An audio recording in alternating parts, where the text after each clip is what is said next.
Ramdam Sport, Benoît Choquet. Vous avez du mal à garder les yeux ouverts, la journée vous a paru longue, il y a encore un match cette nuit et pourtant vous êtes avec nous ce soir, pas de doute, vous êtes un mordu de foot américain ou êtes en passe de le devenir. Bonjour à tous, vous êtes sur Ramdam Sport pour le compte rendu de la 6e semaine en NFL. Je vous rassure tout de suite, il n'a pas été victime d'un sac de J.J. Watt, ni même d'un tackle de Ray Lewis ou d'un helmet choc d'un joueur des Steelers. Georges Juppé va bien, mais il n'a pas pu se libérer, boule oblige, pour être avec nous ce soir. Alors avant de commencer le programme de la soirée, petite nouveauté dans l'émission avec une adresse email où vous pouvez poser dès à présent toutes vos questions au sujet du foot américain. Pour nous écrire, c'est très simple, un petit courrier à ramdamsport@ramdammusic.be. Passons maintenant au programme de la soirée avec les inévitables top 3, flop 3 et le flag de la semaine en deuxième partie d'émission.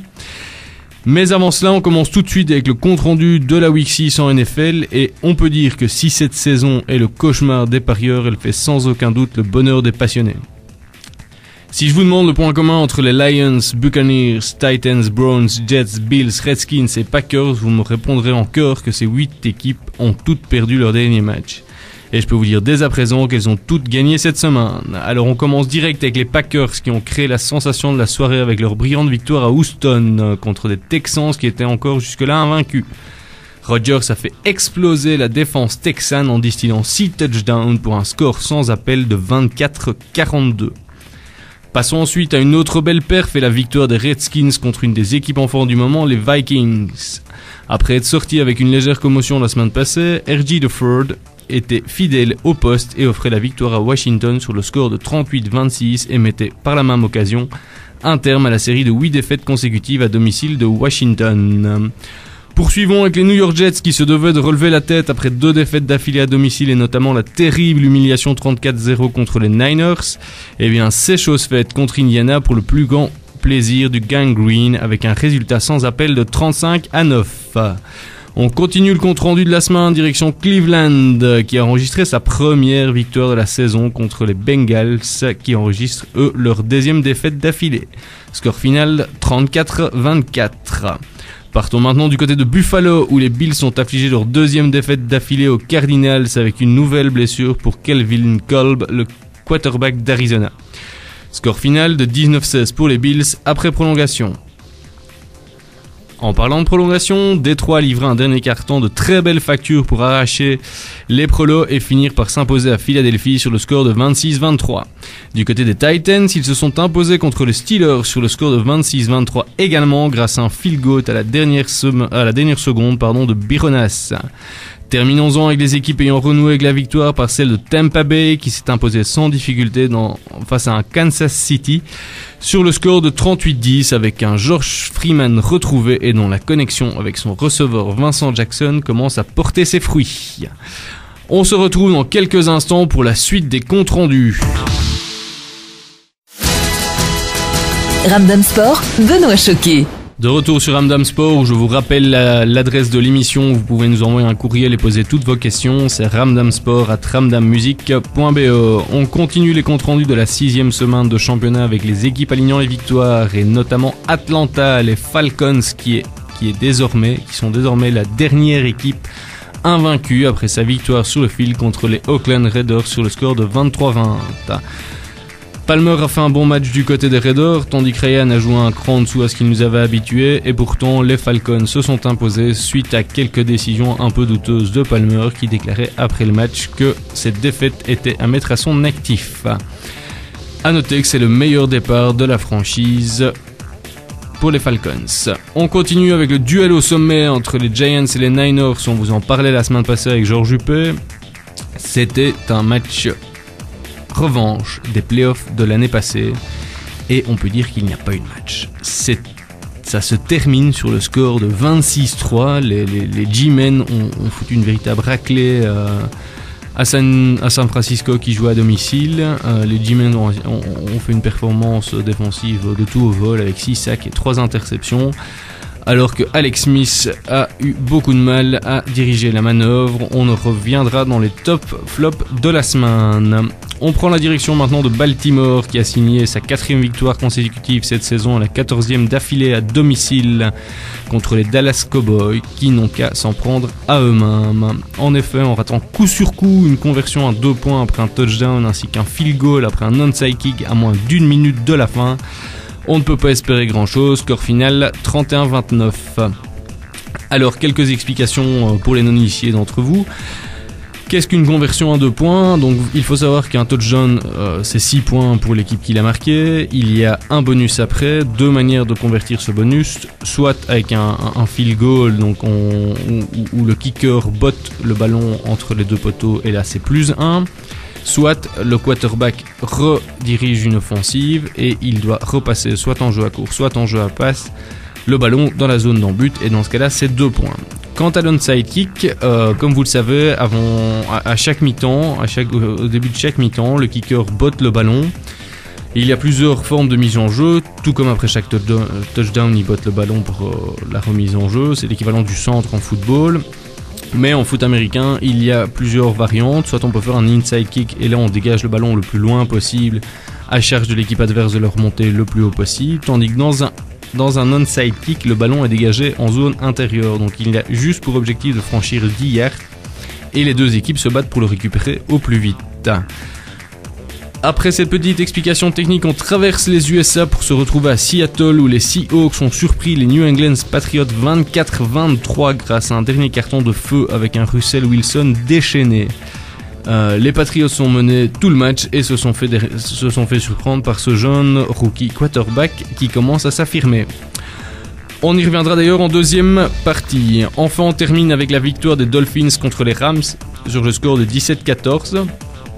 Malgré un average de 461 yards contre 209 yards en faveur des Saint Louis Rams, un manque d'efficacité leur aurait été fatal, au contraire de Miami qui a su saisir toutes les opportunités.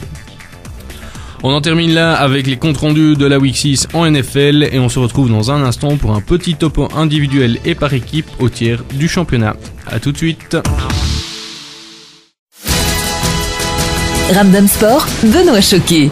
Vous êtes de nouveau avec Benoît Choquet pour l'analyse de la 6e semaine en NFL, et comme on est au tiers du championnat, l'heure est venue de livrer un petit topo par équipe et au niveau individuel. Alors pour rappel, le championnat se déroule sur 17 semaines, chaque équipe joue en 16 matchs et est en bye une semaine. Au niveau du classement, qui se calcule comme en basket en Belgique et donc sur un ratio victoire-défaite, 10 équipes ont plus de victoires que de défaites pour le moment, avec les Falcons comme seule équipe invaincue. 9 équipes sont à 3 victoires pour 3 défaites, dont les 4 équipes de l'AFC Est, qui est composée des Buffalo Bills, New York Jets, New England Patriots et Miami Dolphins. Et 13 équipes ont un average négatif inférieur à 0.5 et dont 6 sont à 2 victoires pour 3 défaites, et donc rien n'est fini pour ces équipes.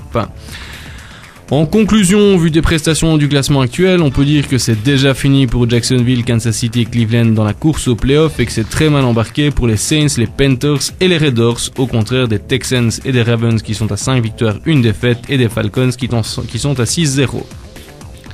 D'un point de vue statistique, les meilleures attaques pour le moment au nombre de points par match sont celles des Patriots, des Bears, des Giants, des Redskins et des Texans. Les 5 pires attaques étant du côté de Jacksonville, Philadelphie, Kansas City, Oakland et Saint-Louis.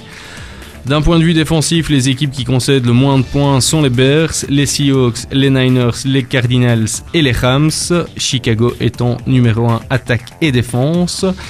Tandis que les pires défenses sont du côté des Titans, des Bills, des Saints, des Chiefs et des Raiders.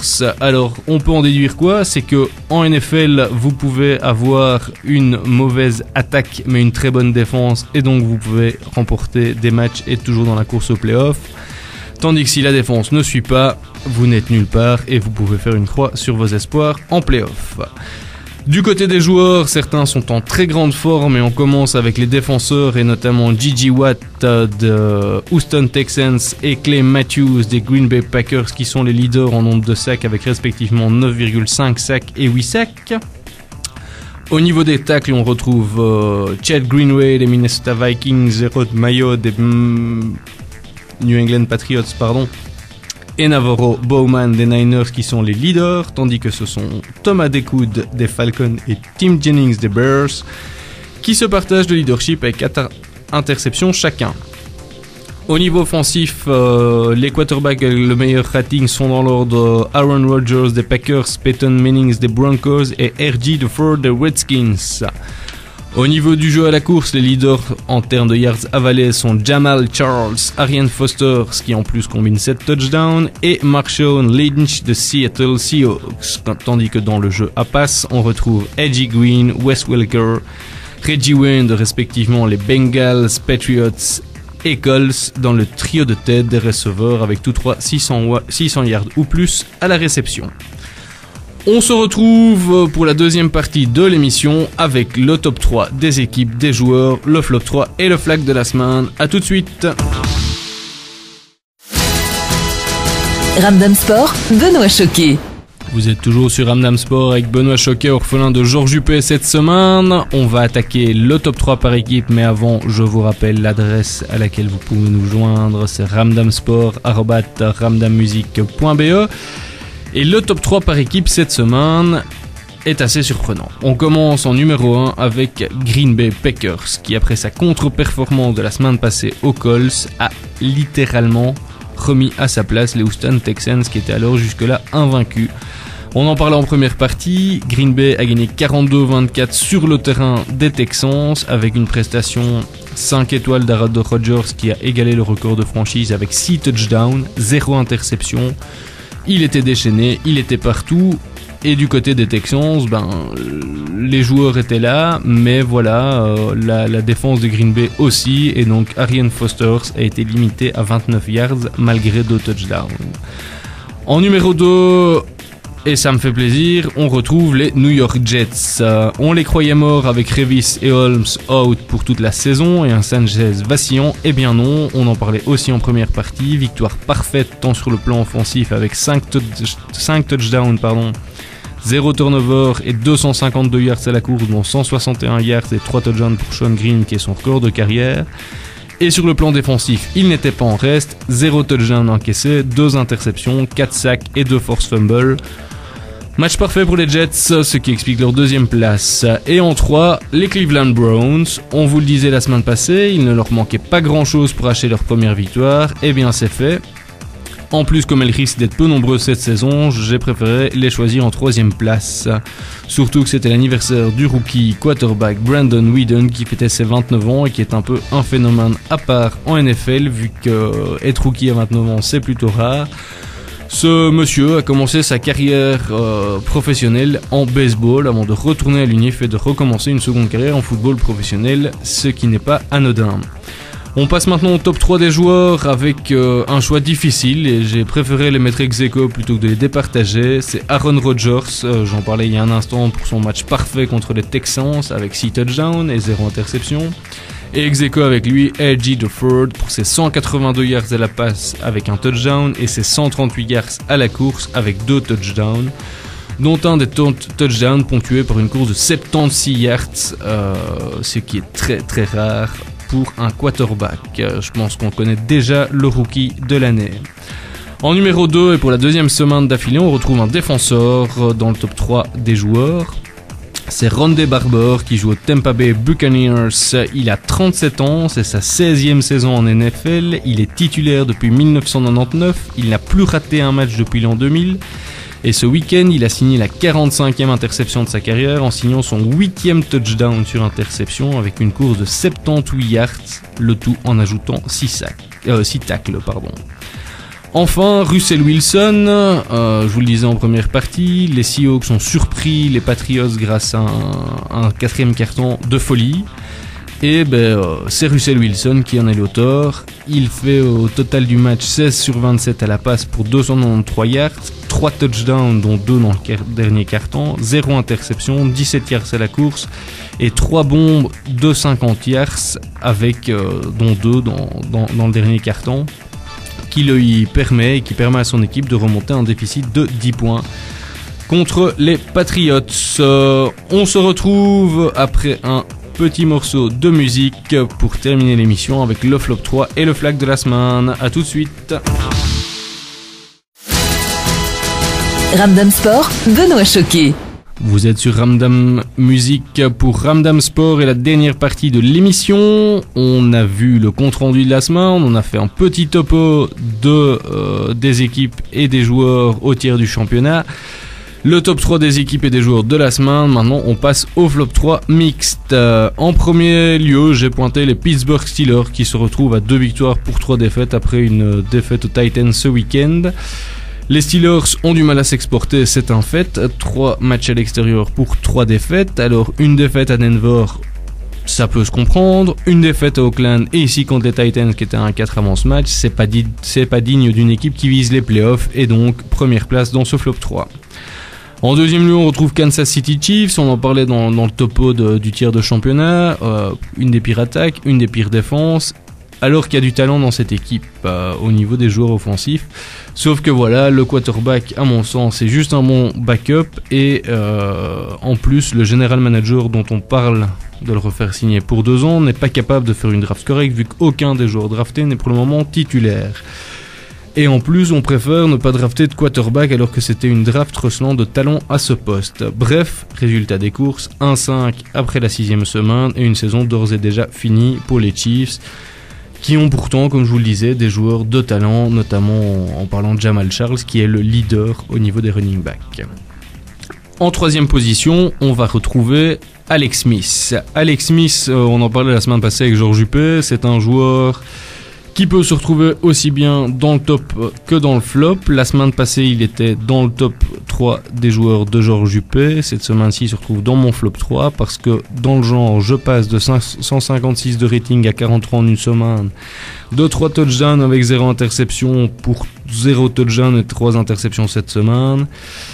C'est pas compliqué de passer d'une extrême à l'autre. Alors si les Niners ne gagnent pas le Super Bowl avec une équipe comme ça, faut pas chercher plus loin, c'est l'inconsistance d'Alex Smith qui en sera la cause. Et il faut pas oublier maintenant que sur le banc, il y a un jeune joueur, un jeune quarterback, Colin Kaepernick, drafté l'année passée par les Niners, et qui lui, à chaque fois qu'il monte sur le terrain, saisit les opportunités, donc il ne serait pas étonnant de le voir prendre la place de quarterback titulaire d'ici la fin du championnat. On passe maintenant au flag de la semaine et c'est un flag aux couleurs Carolo vu qu'on parle des Charleroi Coal Miners. Alors les Charleroi Coal Miners, c'est une équipe de foot américain de la région qui réside de l'union, de la fusion entre les Charleroi Cougars qui étaient actifs en foot US et des Charleroi Steelers qui étaient en flag football. Le flag football étant basé sur les règles du foot américain mais sans contact. Et ils ont décidé de s'allier tous les deux cette année pour donner les Charleroi Coal Miners et offrir à la région un club de football américain avec contact ou sans contact permettant aux jeunes à partir de 8 ans de pratiquer ce magnifique sport. On en saura plus prochainement parce que le président des Charleroi Coal Miners sera l'invité de Ramdam Sport dans les prochaines semaines. C'était Benoît Choquet pour le compte-rendu de la 6e semaine en NFL. Je vous fixe rendez-vous dès à présent jeudi et dimanche pour United Sports of America et le programme de la 7e semaine de championnat. Bonne soirée à tous, à bientôt!